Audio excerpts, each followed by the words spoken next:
Bonjour à tous, bienvenue pour notre 4e message biblique sur le livre de Jonas. Une série que j'ai intitulée Jonas, un Dieu qui nous poursuit. Nous avons vu effectivement un Dieu d'amour qui a poursuivi Jonas qui fuyait loin de lui. Nous avons vu que jusque dans les entrailles du poisson, dans les eaux profondes, Dieu a continué à travailler dans le cœur de Jonas qui s'est repenti. Oui, Jonas nous aide à voir Jésus-Christ à bien des manières, mais pas de toutes les manières. Comme Jésus, il a passé 3 jours, 3 nuits près de la mort, dans le cas de Jésus, dans la mort, pour Jonas, près de la mort, et il en est ressorti. Maintenant, Jésus était sans péché, alors que, bien qu'il portait d'une certaine manière un peu l'endurcissement d'Israël, Jonas portait la peine de ses propres fautes. Aujourd'hui, j'ai intitulé mon message Grâce plus jugement égale repentance. Nous allons voir une belle histoire de repentance aujourd'hui. Nous allons voir que les habitants de Ninive se sont repentis suite à la prédication de Jonas.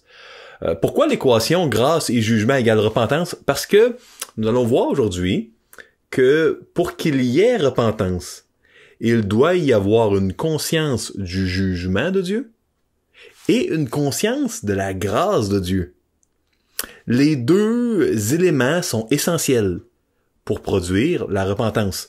Un homme, une femme ne peut se repentir s'il n'est conscient de sa condamnation, de son jugement, et il ne peut se repentir. Il peut regretter sans être conscient de la grâce de Dieu, mais pas se repentir. Le regret, c'est se détourner d'une action mauvaise, de son péché. Tandis que la repentance, c'est se détourner de son péché et se tourner vers Dieu. Et seule la grâce nous permet d'obtenir la deuxième condition, se tourner vers Dieu. Prions, s'il vous plaît, avant d'aller plus loin. Seigneur Dieu, merci pour ta grâce. Merci parce que malgré le jugement, par le nom de Jésus, par la foi, nous sommes complètement pardonnés. Aide-nous, Seigneur, à ne pas oublier à quel point nous sommes coupables et à quel point nous sommes pardonnés et justes en toi. Dans le nom de Christ, en ton nom, nous te prions. Amen.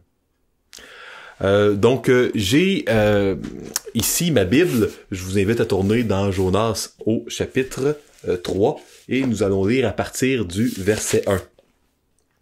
La parole de l'Éternel fut adressée à Jonas une seconde fois en ces mots. Lève-toi, va à Ninive, la grande ville, et proclame-y la publication que je t'ordonne. Bon, premièrement, pourquoi aller à Ninive si vite après sa repentance?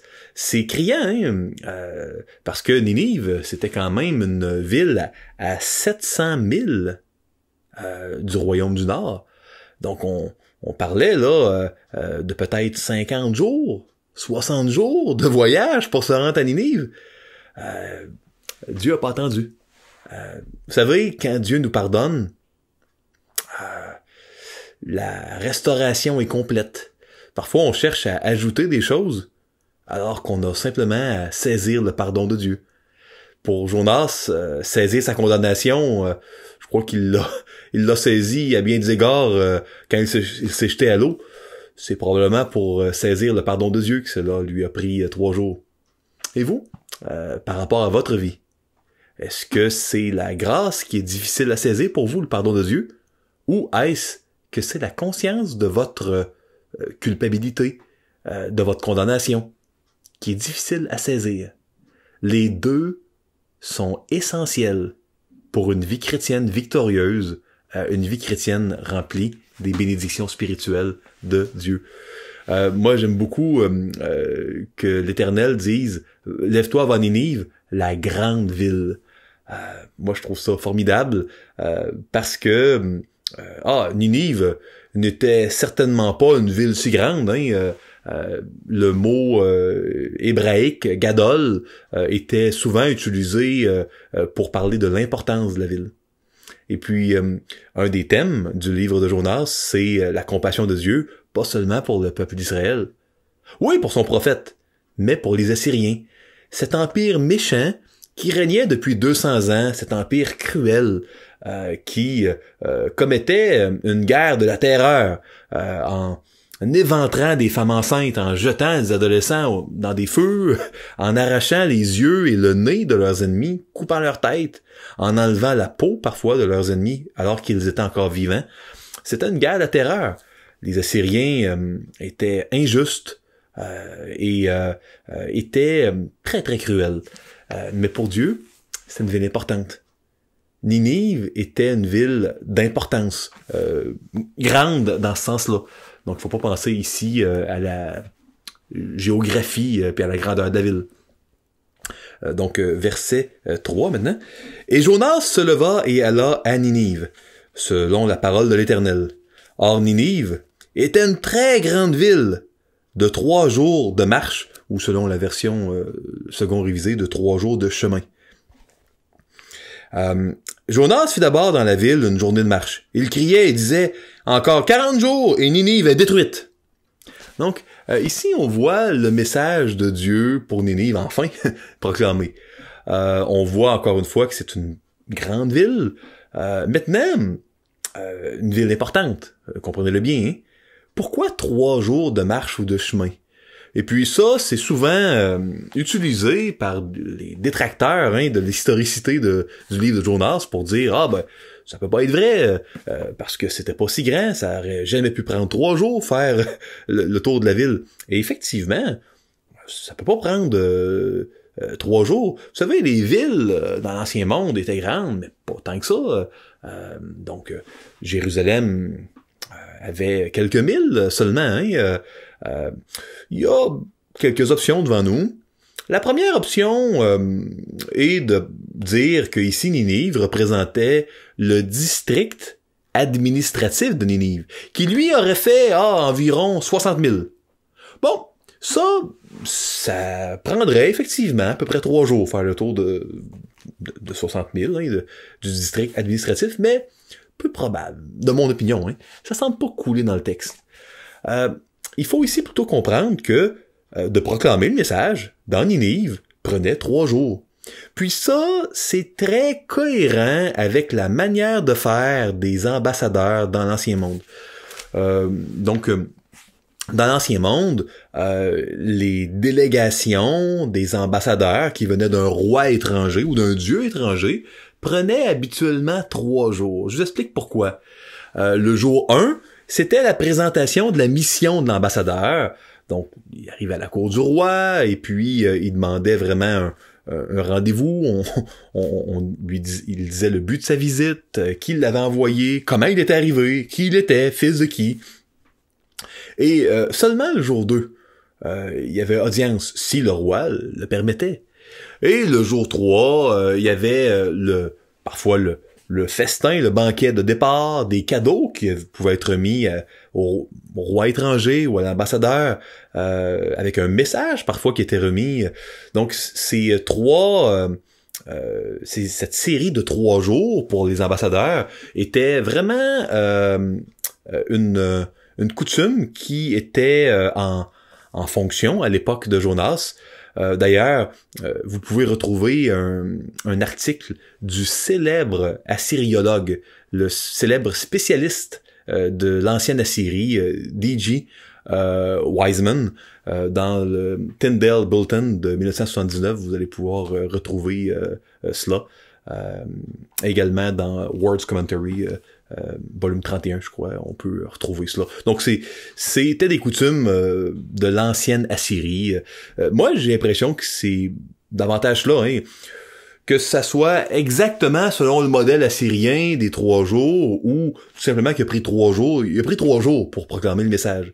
Un message qui, dans l'original en hébreu ancien, n'a que 5 mots. Hein. Vous savez, quand il a dit encore 40 jours, hein, et Ninive est détruite, 5 mots seulement en hébreu ancien.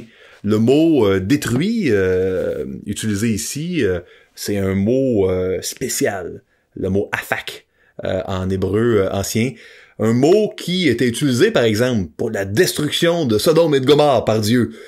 un mot qui avait une saveur de destruction et de jugement. La prédication de Jonas était, convenez-en avec moi, peu enthousiaste. Et pourtant, en raison de la disposition du cœur des gens de Ninive, ils se sont repentis. Puis il y a une leçon importante ici. Vous savez, parfois, on peut être découragé quand on amène l'Évangile et puis les gens se convertissent pas.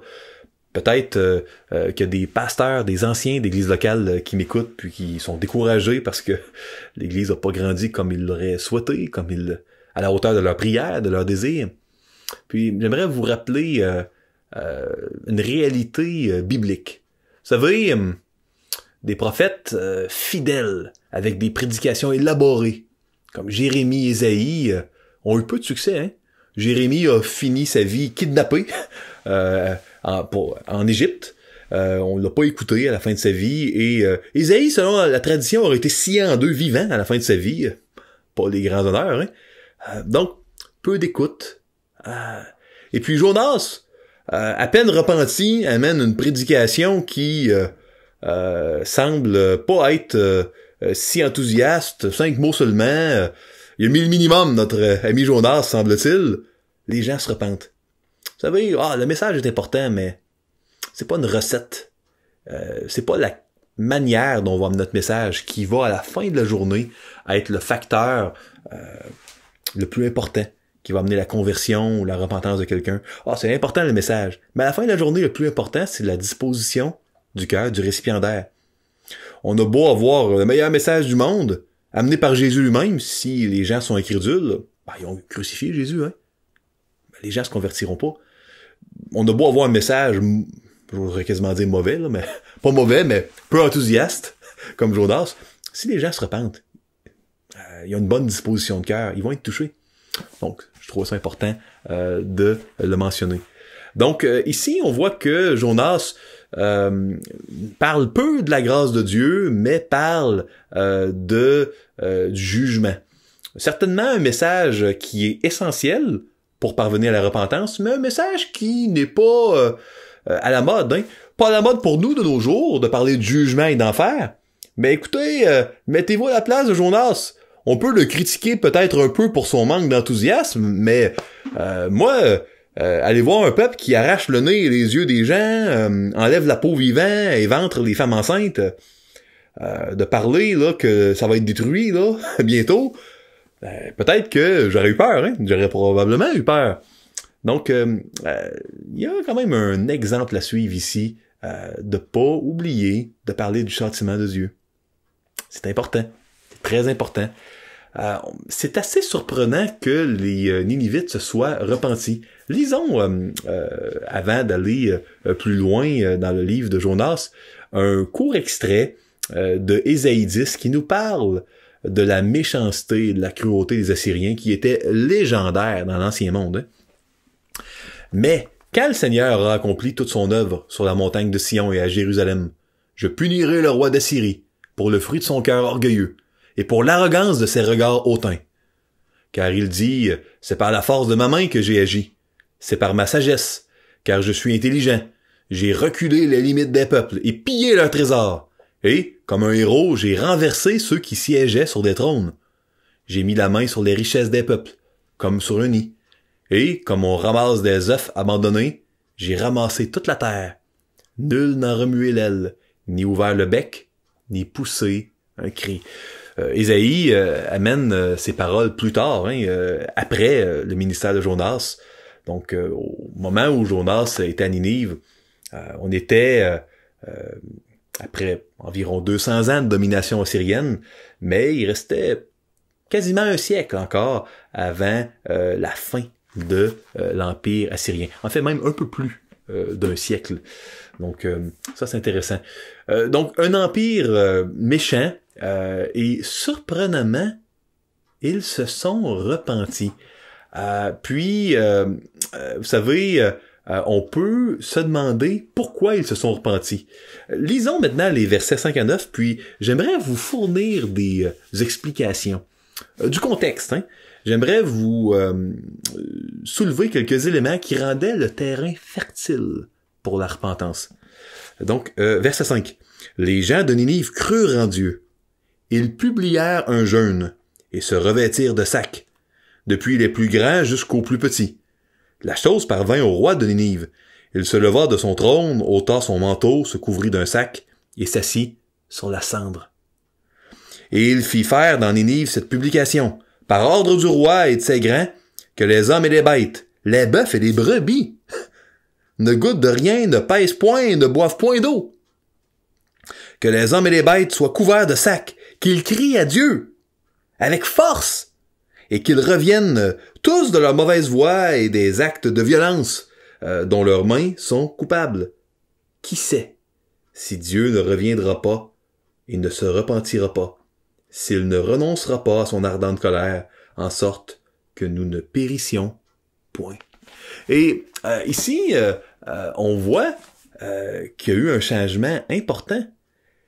Qu'est-ce qui peut expliquer qu'un peuple si cruel, qui ne connaissait pas l'Éternel, qui habituellement détruisait ou abusait de leurs ennemis, pourquoi se sont-ils repentis après un message aussi peu enthousiaste d'un étranger?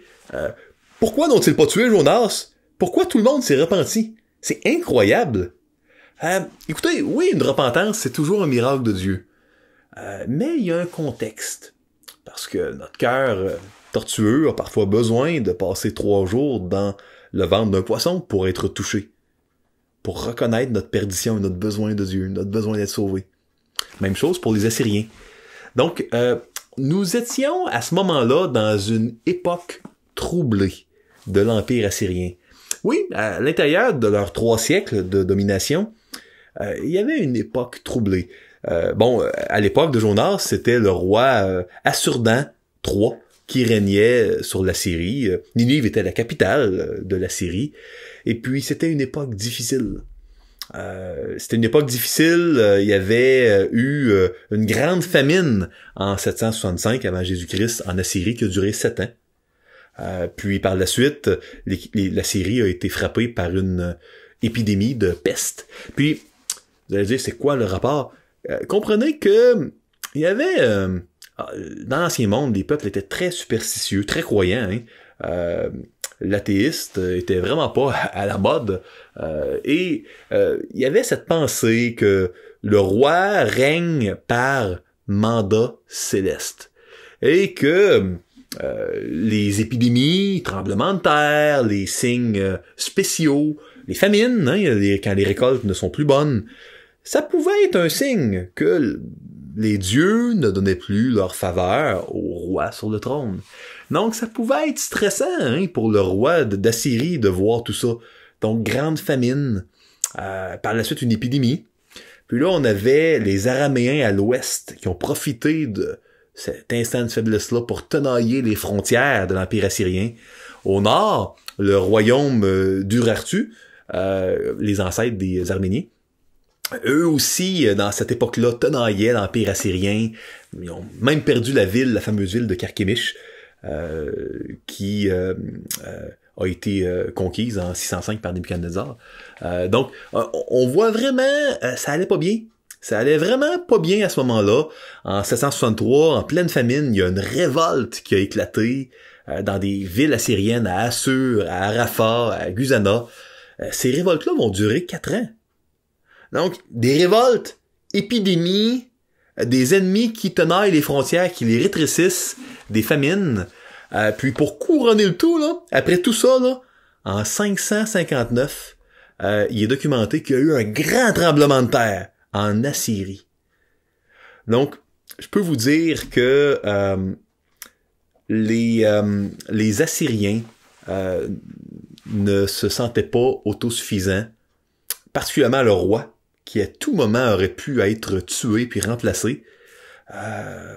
Donc, les Assyriens de Ninive sentaient leur faiblesse. Après toutes ces années-là, les révoltes, les famines, les épidémies. Comment, comme être humain, peut-on plus facilement sentir notre impuissance que dans une épidémie? Certainement, pour la plupart des gens qui ont traversé la pandémie de COVID-19, on peut se faire une idée de ce que ça pouvait être à une époque où il n'y avait pas de soins médicaux, pas d'eau courante, pas de vaccin, rien. Donc ça, c'était le contexte dans lequel Assur-dan III, roi de Ninive, roi d'Assyrie, était au moment de la prédication de Jonas. Il a décidé, dans un moment de difficulté où il sentait la vérité. La souffrance nous donne une clairvoyance parfois. Jonas a eu besoin d'être dans le ventre du poisson, d'avoir une bonne tempête pour retrouver une clairvoyance spirituelle qu'il avait perdue, pour que son aveuglement tombe. Ça a pris des épidémies, des famines, des révoltes, pour que l'endurcissement des Assyriens soit fissuré, pour qu'ils puissent parvenir à la repentance. Vous savez, c'est important d'entendre la voix de Dieu quand il nous parle, parce que le Seigneur nous aime, et si nous lui appartenons, il va venir nous chercher. Mais c'est plus confortable, convenez-en avec moi, d'entendre la voix du Seigneur sans qu'il y ait à utiliser toutes sortes de moyens pour réaliser qu'on a besoin de lui. Qu'on n'est pas fait pour vivre tout seul. Qu'on dépend de Dieu. Donc ça, c'est important. Bon, en 763, après tous ces événements-là que j'ai décrits, il y a eu une éclipse solaire. Et puis, on peut voir dans les archives, dans les documents de l'époque, les citations suivantes que j'ai mis à l'écran. Quand il y a une éclipse solaire, le roi sera démis et exécuté. Et un homme sans valeur prendra le trône. Hein, l'astrologie était très répandue à cette époque-là, et les éclipses solaires, là, c'était interprété comme un signe des dieux. Dieu frappera le roi et les murailles de la ville seront détruites. Donc, Assur-dan III était prêt à se repentir. Et c'est pour ça qu'il déclare un jeûne. Il déclare vraiment à toute la population, même aux animaux, c'est très extrême, d'adopter une attitude de deuil. Dans l'Ancien Monde, quand les gens vivaient une désolation, étaient stupéfaits en raison d'un deuil, la mortalité d'un proche, quelque chose comme ça, les gens déchiraient leurs vêtements, mettaient sur eux une étoffe rude que l'on appelait le sac, pouvaient se mettre de la cendre sur eux, ils poussaient de grands cris. La repentance dans la Bible est très souvent publique. Elle est personnelle. Ce sont des individus qui se repentent personnellement d'une faute envers un Dieu personnel, mais elle est verbalisée publiquement. Vous savez, dans le Nouveau Testament aussi, dans Marc au chapitre 1, on voit les gens se repentir publiquement, confesser à voix haute leurs péchés sur le bord du Jourdain pour aller dans le baptême de la repentance de Jean. La repentance, se détourner de nos péchés, aller à Dieu. Une démarche personnelle, une démarche publique, une démarche qui est accompagnée de toutes sortes de comportements qui nous aident à adopter une disposition de cœur qui prend au sérieux la chose. Quand c'est uniquement une prière à voix basse dans notre cœur, puis qu'on va à la fête après, on peut pas avoir une disposition de cœur qui va amener une repentance de qualité. Mais quand on jeûne, on dit c'est tellement sérieux qu'on mangera pas. On va mettre des vêtements différents. Puis on va crier, on va être... Ça peut pas faire autrement que donner une disposition de cœur sérieuse. Moi, je vous encourage, c'est pas terminé, ça, la repentance. C'est encore ce qu'on doit faire aujourd'hui. Peut-être que vous répandrez pas de la cendre partout chez vous, puis vous déchirez pas vos vêtements, puis peut-être que les membres de votre famille qui demeurent avec vous en raffoleront pas, si vous répandez de la cendre partout, puis vous faites des dégâts. Mais quand vous vous repentez, assurez-vous d'adopter des comportements qui vont vous aider à ressentir, à adopter une disposition de cœur qui est nécessaire, une disposition sérieuse. Donc ça, c'est très important. On voit dans Luc 4, 18, « L'Esprit du Seigneur est sur moi, parce qu'il m'a oint pour annoncer une bonne nouvelle aux pauvres. Il m'a envoyé pour guérir ceux qui ont le cœur brisé, pour proclamer aux captifs la délivrance et aux aveugles le recouvrement de la vue, pour renvoyer libres les opprimés. Donc on voit des similarités entre le ministère de Jonas et de Jésus, et puis on voit que le désespoir est l'état d'esprit qui permet, avec la conscience d'un Dieu d'amour, un Dieu qui pardonne en Jésus, c'est la disposition d'esprit qui permet la repentance. Un désespoir, une désolation, une stupéfaction face à nos fautes. Je vous encourage de tout mon cœur à ne pas mettre de côté le désespoir, la désolation, la stupéfaction quand vous péchez. Parce que juste la grâce, sans stupéfaction, ça donne pas de repentance. C'est une grâce que Dietrich Bonhoeffer, dans Le coût de la vie de disciple, un excellent livre que je vous recommande, appelait la grâce bon marché. Cheap grace, en anglais. Prenez au sérieux le péché.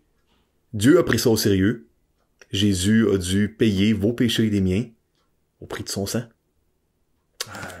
Maintenant, si vous n'êtes pas un enfant de Dieu, c'est important que vous mettiez votre foi en Jésus afin que le sacrifice de Jésus vous soit appliqué, puis que vos péchés soient pardonnés vous aussi, par la foi, seulement en croyant au nom de Jésus. Si vous entendez la voix du Seigneur dans votre cœur, ne résistez pas à la voix du Seigneur. De toute manière, si vous entendez la voix du Seigneur, vous ne pourrez pas lui résister. Le Seigneur prépare le cœur de tous les enfants de Dieu avec sa grâce irrésistible, de manière à ce qu'ils puissent se convertir et entendre la voix. Maintenant, on voit les étapes de la repentance des Ninivites. Ils ont cru à Dieu, ils ont publié un jeûne, une verbalisation, puis ont adopté des comportements mettant en évidence leur repentance. Leur conscience doit besoin d'être sauvée. Quand vous péchez, ne faites pas seulement verbaliser des choses à Dieu. Verbalisez à des frères et des sœurs ce qui se passe. Au niveau du péché, la condamnation, mais du pardon de Dieu. Et adopter des comportements qui vont faire foi d'un changement de cœur chez vous. C'est important. On voit dans Jonas 3.10 qu'il y a une repentance à salut. Donc, Dieu vit qu'il agissait ainsi et qu'il revenait de leur mauvaise voie. Alors Dieu se repentit du mal qu'il avait résolu de leur faire. Et il ne le fit pas. Bon, le mot hébreu, le mot hébraïque traduit par repentance dans nos Bibles, peut être une repentance dans les deux sens.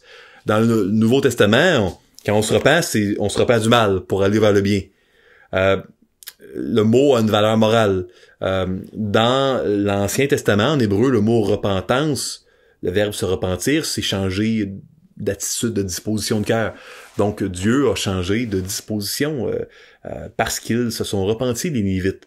Dieu le savait qu'elle allait se repentir, c'est pas comme s'il était surpris, il est souverain.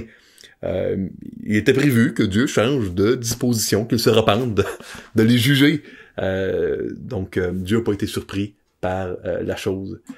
J'aimerais vous laisser avec des applications à garder dans votre cœur, à amener avec vous. Premièrement, Dieu désire que tous soient sauvés, mais seuls ceux qui entendent sa voix peuvent se repentir et saisir le salut de Dieu. C'est un mystère, je ne comprends pas comment ça fonctionne, mais c'est ce que je crois que la parole de Dieu enseigne. Puis moi, je vous encourage à prendre au sérieux la voix de Dieu quand elle se fait sentir dans votre cœur. Pour ceux et celles qui vivent des difficultés à travers votre souffrance,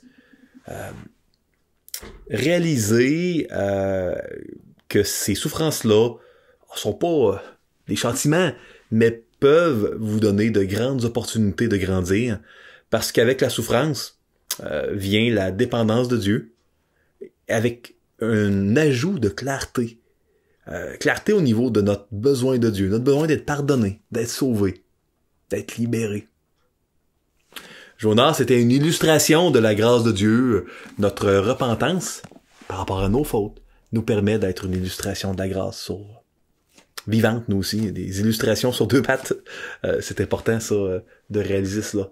Dieu veut changer le péché en bon. Il veut utiliser les mauvaises choses pour en faire des objets de bénédiction. Ça, Dieu est un expert pour cela. 4. Là où le péché a abondé, la grâce a surabondé. Hein? Romains 5:20. Or, la loi est intervenue pour que l'offense abondât, mais là où le péché a abondé, la grâce a surabondé. Ne soyez pas découragés par le péché dans votre vie. Dieu veut vous libérer. Dieu veut étouffer le péché par beaucoup, beaucoup, beaucoup de grâce. C'est ce que le Seigneur fait quand on réalise notre condamnation et son amour et sa grâce. Dieu envoie Jonas en mission. Maintenant, Jésus nous envoie en mission. Une mission d'amour. Une mission qui commence par un travail dans notre cœur. Un travail qui est conscience de notre châtiment sans Christ. Conscience du pardon avec Christ. Et ce message de vie qui nous donne la vie éternelle, qui nous donne la paix avec Dieu, nous devons le partager partout où nous allons. Nous avons le souffle de vie en nous. Je parle aux enfants de Dieu ici, pour être des témoins de Dieu. Il faut pas manquer de le faire parce que c'est le but de notre existence. C'est ce qui va résonner dans l'éternité. Que Dieu vous bénisse richement. Et n'oubliez pas, le Seigneur Jésus-Christ vous aime profondément. Bonne fin de journée.